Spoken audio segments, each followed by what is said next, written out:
Direction Auteuil ce samedi, on y restera d'ailleurs tout au long du week-end puisqu'il s'agit des 48 heures de l'obstacle. On l'a attendu ce magnifique week-end, on y est avec un quintet très difficile à déchiffrer ce samedi, c'est le prix Cacao, on aura un nom partant.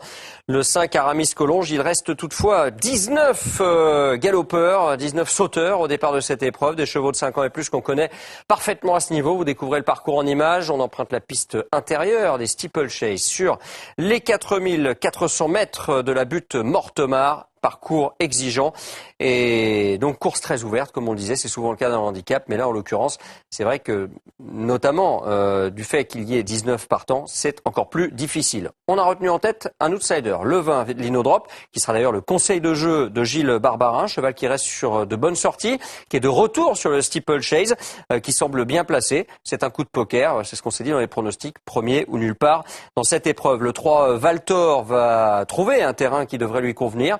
Il a plu en fin de semaine en région parisienne.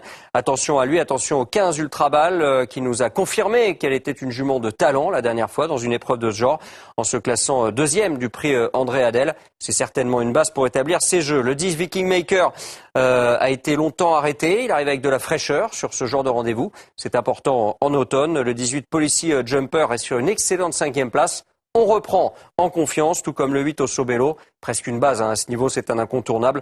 L'As Amirande qui va retrouver la forme avec désormais 2 courses dans les jambes, on le connaît bien.